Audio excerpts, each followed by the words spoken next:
ติดอัตตาเอ่ยว่าใจแจ้งกมลแม้นใครปลองได้คงสุขล้นชีวิตมีมองมนเกิดมาเป็นคนสมบูรณ์ดับหายเพียงร่างกายไว้ชีวาแต่กุศลผลกรรมธรรมาย่อมแปลงค่ากลายเป็นทุนส่งผลให้ทุกคนเวียนวนไม่สูญสุขและทุกข์เป็นไปตามทุนที่พวกคุณได้ก่อทำมา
ขอความนอบน้อม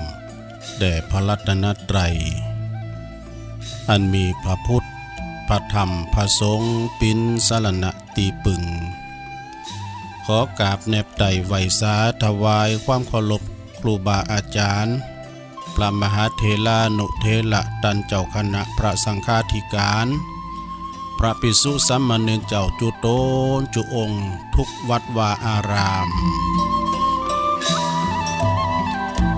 ขอเจริญปอนมายังบรรดาปออกไม่ออกศรัทธาสาธุชนคนดีทั้งหลายที่ได้เปิดวิทยุเปิดเครื่องหับฟังกันอยู่ตั้งบ้านตั้งจองตั้งหอตั้งเฮินเนาะอยู่ในเวลานี้เนอะตอนนี้ก็มาแล้วนะนำทำกำยอง เสียงกำยองเลยเนาะมาฟังแต่เวลานี้พิ้นต้นไปตัวลุงก็ได้รับผิดชอบนะตั้งแต่ตี3ไปถึง5 โมงก็พิ้นเวลาอยู่2 ชั่วโมงตัวกันเนาะก็มาปบมาปะกับรายการสัพเพเหระปกิณกะขอนลุงไก่แจ้งเสียงธรรมแสงทองซึ่งดำเนินรายการโดยตนตัวแห่งอาตมาภาพเก่ากระผมตุลุงนันชัยวัฒนาคเสโนแห่งวัดพระธาตุดอยน้อยตำบลดอยหล่ออำเภอดอยหล่อจังหวัดเชียงใหม่มาปบมาปะกันปีนเจ้าแลกเนอวันนี้นะเจ้าของวันปุดถ้าว่าเจ้ากอมเจ้าเติมเดี๋ยวนี้นะการจะว่าจะออกวัดออกว่าเป็นไหนนี่ย้ำได้ลาตีเด้อเนาะ ย้ำได้ลาตีเดิมหันไล่มือเด้อนะอันนั้นวันนี้ก็เป็นเจ้าแลกต้นโตแห่งตุลุงก็จะมาดำเนินรายการปุดพัดสุกเสาปิ้นเวลาอยู่4 คืนด้วยกันเนาะ4 เจ้า ก็มาปุบมาปะกันไปก็ตุลุงก็ได้ทำการบ้านมาพองไปสอหาข้อมูลที่หันที่นี่มามาจ้าปิ้นกูปิ้นกีมกับอีปออีแม่ปอหลงแม่หลงเขาน่ะเอามาปิ้นกูปิ้นกีมปิ้นเพลินคลายเงาไว้ดอกปิ้นเพลินซึ่งก็ตุลุงก็จะน้อมนำมาประธรรมเทศนามาเทศพองวันนี้ได้ใจบริการปออาจารย์เนอะ เทศธรรมมรดกธรรมปืนเมืองฉะนั้นก็วันนี้มาปะกันวันปุดหลายอย่างที่จะมามาจ้ากันเกี่ยวกับงานธรรมสัญจรพองกาที่หันที่นี่เปิ้นมีตุลุงก็จะได้ปิ้นกับบอกเสียงประกาศบอกเอิญเชิญชวนไปฟังนำฟังธรรมกันเนาะฟังเทศฟังธรรมกันหลังจากที่เฮาก็ผ่านไปโดยดีสำหรับวันแม่เนอะวันแม่ก็ที่ผ่านไปเนาะวามซื่นนี่ไปช่วยงานที่ปุ้นที่วัด เหล่ายาวไต่ไปปะแม่อุ้ยหมอนแวนสมจันทร์วะนะอุ้ยแวนถ้าอย่าฟังย่ำฟังจ้าวันนั้นเปิ้นซ่อนรถเคิงมา เปิ้นแอวบางหางหน่อยเปิ้นเจโตตุ๋ยอย่างตุลุงถามปอทาดาเนาะปอทาดาภูเวียงจันทร์เปิ้นก็ปิ้นบ้านนำบัญชีเขียนอยู่หั่นอันพ่ออันนี้อีเมลหยังเนี่ยแม่อุ้ยแวนสมจันทร์เนี่ยเก่า14แล้วตุลุงบอกโธเก่า14นี่เปิ้นเตี้ยวใดไปปิ้นเปิ้นคูณหางหน่อยเนาะกินข้าวลำเนี่ยลงเด้ออันนี้เปิ้นอยู่เหล่ายาวไต่เนาะร้อยซาวอยู่กัมจูปูจาเป็นหมื่นๆเนี่ยอันนี้ก็ใครอยู่มื่นๆแต่ๆกะเปิ้นเตียวใดไปปิ้นผ้าละของลูกหลานที่นี่ก็มีดูที่ตามใหม่นี่ว่าเปิ้นมาตาน100วันว่าฝ่าแมปกำลังเนี่ยว่าตุลุงก็ได้อยู่วัด2ตุนกับหลวงพ่อ เปิ้นมาตาน100วันพี่น้องตามใหม่สถาเก่าเฮานะอุ้ยมอนจันทร์ว่ะอุ้ยจันทร์สมจันทร์เหมือนกันน่ะนามสกุลกันทับเป่งกันเนาะการทับเป่งกับอันนี้ซ้ำเก่า17อุ้ยแจนนี่นะแต่ว่ายองว่าอุ้ยแจนเนาะแต่ว่าเมืองก็ว่าอุ้ยจันกันทับเป่งอายุเก่า17ปีเนี่ยอยู่ตามใหม่ตำบลน้ำดิบอำเภอป่าซางนี่นะโตเปิ้นนี่เตียวใดไปปิ้นเตียวขึ้นมาเพราะว่าหูตาก็ดีคุณหางหน่อยอย่างนั้นไม่หลงแว่นนั่นน่ะนะอย่างหลงแว่นนั่นน่ะโอ้ลอยซาวในลงเด้อกินตานตินไหนก็ไปหรอฟังตุลุงอยู่นะไอ้นี่ฟังอยู่หันเด้อแล้วก็หลวงพ่อบุญปันเนี่ยเดี๋ยวโตอันนี้ก็89เจ้าครบวันที่19เนอะโอ้แฮปปี้เบิร์ธเดย์ตุอุ้ยเฮาด้วยเนาะ19สิงหาเนี่ยจะถึงวันครบอายุ89ปีของหลวงพ่อบุญปันวัดนั้นแม่โป่งวัดแม่โป่งด้วยสเก็ตนะแต่เจ้าเปิ้นก็โทรมาโตลุงอ่านตัวเมืองล้านนาได้ก็มอกอ่านสิ้นสลากนี่ก็จะได้อยู่กะขังะเนี่ยกะขะกับกังะ มันของด่ะก็มันของก็นึกว่าของจะส่งตัวเมืองไปคืออ่านนะปุโธกมเลือดตัวไทยนี่อ่านบ่มใดอันนี้ สุมาเด้ออันนี้ก็ขออนุโมทนาเนาะแล้วก็อัน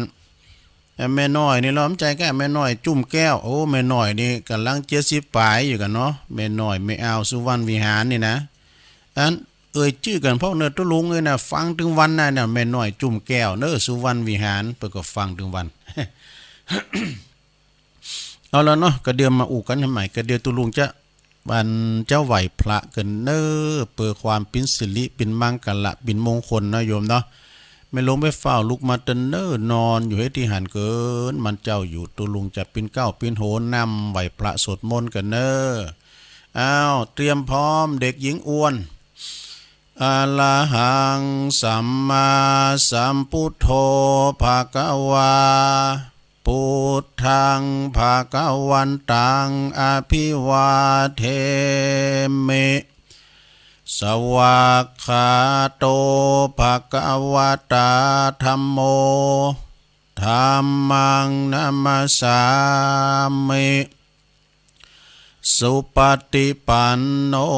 ภะคะวะโตสาวกสังโฆสังฆังนะมามินะโมตัสสะภะคะวะโตอะระหะโตสัมมาสัมพุทธัสสะนะโมตัสสะภะคะวะโตอะระหะโตสัมมาสัมพุทธัสสะนะโมตัสสะภะคะวะโตอะระหะโตสัมมาสัมพุทธัสสะ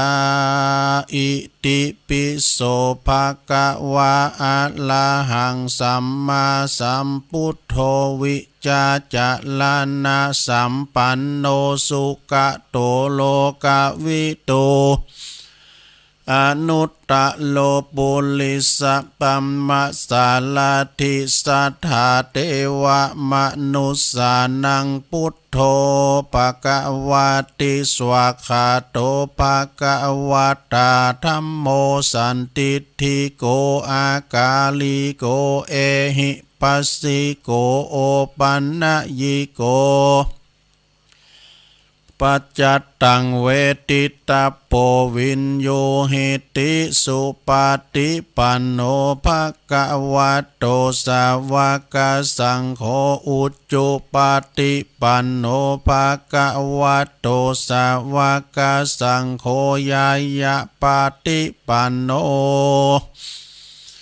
ภะคะวะโตสาวกสังโฆสามิจิปาติปันโนภะคะวะโตสาวกสังโฆญาติตังจัตตาลิปุลิสะยุคานิอัตถปุลิสะปุคคลาเอสะภะคะวะโต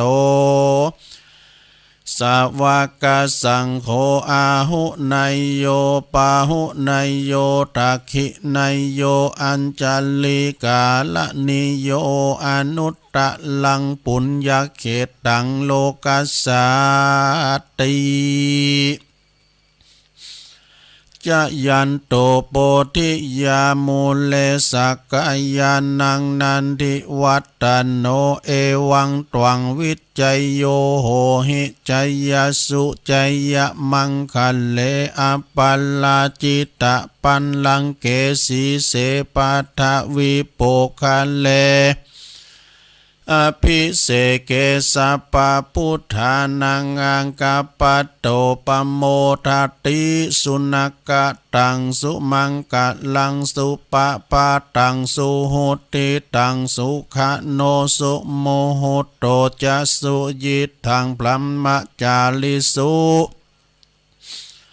ปัทขินังกายกัมมังวาจากัมมังปัทขินังปัทขินังมโนกัมมังปณิทิเตปัทขินาปัทขินานิกาตวนะละพันตัตเถปัทขิเนสปิติโยวิวาจันตุสัพพะโลกโควินาสตุมาเตภวัตวันตรายโยสุขิติงกายุโกภวะอภิวาตานาสิลิสานิจังวุตาปัจจายโนจัตตาโลธรรมวาตันติอายุวันโนสุขังปะลังใครว่าวุยไปกะกะวัดจ่ากำโหนี่ได้ใครตั้งเสียงสูงไปกะลงได้ขี้มาทำจับกันน่ะ เอาก็ขอพระติตะไหลลัดตันนะผ่านแผ่วพระเกี่ยวเจ้าตั้ง3ประการเนอปกป้องคุ้มครองรักษาครูบาอาจารย์พระสงฆ์องค์สามเณรเจ้าขโยมพาหน่อยก็ดีอยู่วัดอยู่ว่าเนาะมีสรีที่คาอายุมันยืนยาวมีสุขภาพใจสุขภาพกายสมบูรณ์แข็งแรงหนาแดงแสงเหือได้อยู่กัมจูปูจาวรพุทธศาสนาไปเฮิงเมินนานเผยแผ่สัจธรรมคำสอนเนาะเป็นมาตานโกเขาก็เอวังโหตุมันแน่นอกแน่นใจนะสระญาติโยมก็เหมือนกันเนออยู่ดีมีสุขเนอหลวงหมอนเนอ ว่าวันเมผ่านไปเนาะเมหมอนแก้วสมจันเก่า14ดูแม่หมอนจันกันทับเป็งเก่า17ดูหลวงปู่บุญปันก็10เก่านี่ก็จะเป็นวันแฮปปี้เบิร์ธเดย์นะแล้วก็อายุจะ8ครบ80เก่าเก่ามันถึงหายเอาได้เก่านี่ขึ้นหายเอาหลวงหมอนเวนก็เก่า14หลวงหมอนจันก็เก่า17หลวงพ่อบุญปานก็80เก่าขึ้นวันที่10เก่าคือเป็นแฮปปี้เบิร์ธเดย์ แฮปปี้เบิร์ธเดย์จะได้ทำบุญอายุอยู่กันเนาะการว่าเลย19ไปก็จะเข้าอยู่90แบบกับตัวลุงไอ้นี่100สาวเนอะ ก็จะได้กดตามเนาะวันนี้ก็ขอบคุณครับเมตตาบารมีธรรมครูบาอาจารย์ที่เปิ้นได้ฟังแล้วก็รับสัญญาณเนาะก็กราบขอบคุณเนี่ยตั้งงานแม่ขายใหญ่เฮาเนาะแม่ขายใหญ่เฮาก็สถานีวิทยุท้องถิ่นคลื่นพระพุทธศาสนาและจริยธรรมจังหวัดเชียงใหม่ FM 96.0 โดยมูลนิธิพระบรมธาตุเจ้าดอยสุเทพเนาะเมตตาธรรมอาจารย์ท่านพระครูปลัดสุรเดชสิริสุวรรณโนครูบาวัดยางกวง ซึ่งเป็นผู้อำนวยการเนาะแล้วก็ท่านอาจารย์อรุณตุปิอูเนาะเชื่อมสัญญาณเสียงตุลุงยองไปละ แล้วก็ขอกราบขอบคุณในคณะสงฆ์วิทยุของคณะสงฆ์อำเภอฝางโดยมีเมตตาบารมีธรรมหลวงพ่อพระครูสุจิตานุรักษ์ด็อกเตอร์ครูบาแก้วเนาะเจ้าคณะอำเภอฝางคืน FM 100.25 เมกะเฮิรตซ์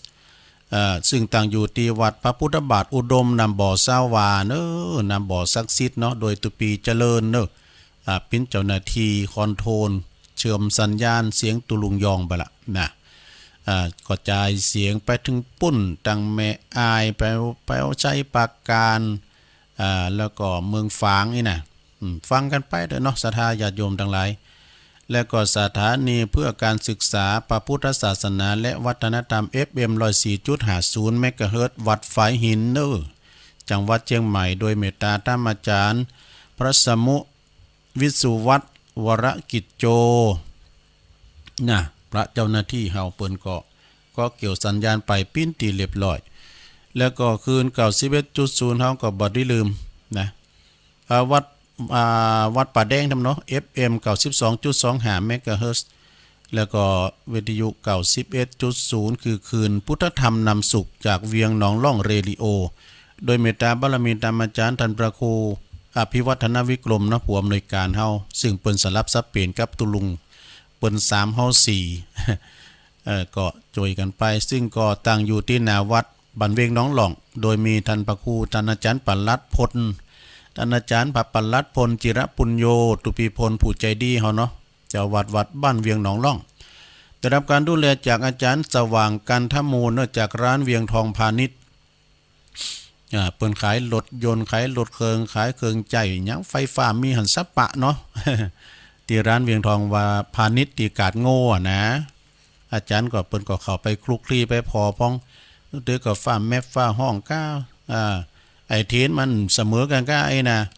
เปิ้นก็ไฟพอไปก่อยก็ต้องขอเจริญพรขอบคุณเด้อวันนี้ก็ทักทายตั้งคืนแล้วก็พร้อมรับคืนในกลุ่มคืนสีขาวฮอดทุกสถานีเนาะนะวันนี้มาพบกันกอดตะลงกับในวันที่14ญาติโยมทั้งหลาย14นี่ก็14ค่ำเนาะซึ่งวันนี้ก็จะเป็นวันพระวันโกนนะวันเตรียมการเตรียมงานเนาะศรัทธาญาติโยมทั้งหลายตุลุงก็มีข่าวสารงานบุญโตยแล้ววันนี้มีโต๊ะโจยโอ้มีมาก็เจริญพรขอบคุณครับเจ้าภาพเนอะเป็นพิจารภาพการเตดการทำแล้วก็การนำกาไฟพองนี่นะบึดก่อนเนาะบึดก่อนพี่น้องตั้งบ้านเหล่ายาวใต้ก็ดีและพี่น้องตั้งในเมืองก็ดีเปิ้นมาแอวหาตุลุงก็มีนะกันเดียวก่อนก็ตอบสนองตุลุงจะเตดนำเตดทำไว้ก่อนแล้วก็ขอบคุณแม่บุญพินด้วยเนอะแปลว่าไปซื้อเกือบไว้ให้ตุลุงว่าเบิ่มยามหมูเนี่ย ซื้อเกือบซื้อรองเท้าใส่กันทำดีตุลุงไปปินหยังก็ปวดโต๊ะเปิ้นตานยานจ้ะซื้อรองเท้าเหมือนกับต้านยานพาหนะเฮานี่กะนะปวดโทก็มีกุลกำแล้วก็สรีระลางเฮาทุมปฏิฝ่าเท้าเนาะลองมีแคบกะได้ซุปแค่กับปวดเตียวไปลูกล่างก็แยงแยะนี่มันเจ็บตีนแม่เนาะขอบคุณแม่บุญพินด้วยอาจารย์นันซักมานี่ครับพี่นันซักการทำเอาใจบริการบริจานตั้งน้ำดิบหน่อย มารัตนาคำทำการพินานนะเอาทั้งหลายฟังธรรมดูนิปานังเยนาการลังรัมมังเยนากาสายังปันดิโตตังโนมากังอุติสีตุงธรรมมุตตมังปัจจังอาราธนังกาโลมานี่นั่นทำนางตะนอกกันเด้ออันนี้เป็นธรรมอานิสงส์การฟังธรรมหนาศพนโยมเนอะเปิ้นเอาเตดงาน100 วัน7 วันกำสังกายนะแล้วที่แน่นอนนั้นวันนี้นี่เปิ้นจะทำบุญปิดศพเนอะท่านพระครูบรมธานุกูลตุลุงติ๋วเนอะตุลุงติ๋ววัดพระธาตุเจ้าสลีจอมทองเนาะครูบาแก้วเพิ่นก็จะมากับเปิ้นเรียนรุ่นจบรุ่นเดียวกันน่ะเนาะครูบาวัดนำบ่อซาวาแล้วก็หลวงพ่อพระครูสาธุกิจจันนันท์เปิ้นก็จะไปตุลุงวันพุกนี้ตุลุงอยู่วัดเนอะมันต้องอยู่ตุนไปตุนโยมเพราะว่าตุลุงก็ได้อยู่กับศาลาเนาะหลวงพ่อไปตุลุงอยู่กันตุลุงอยู่หลวงพ่อไปอย่างนี้เนาะ เตือเพิ่นมาก็เขาก็ได้ปฏิสัมพันธ์ตอนหลับเพิ่นมานิมนต์ข้ามสังฆะเอกอะเนาะเอาไว้จะเตทำบ่เด้อนะ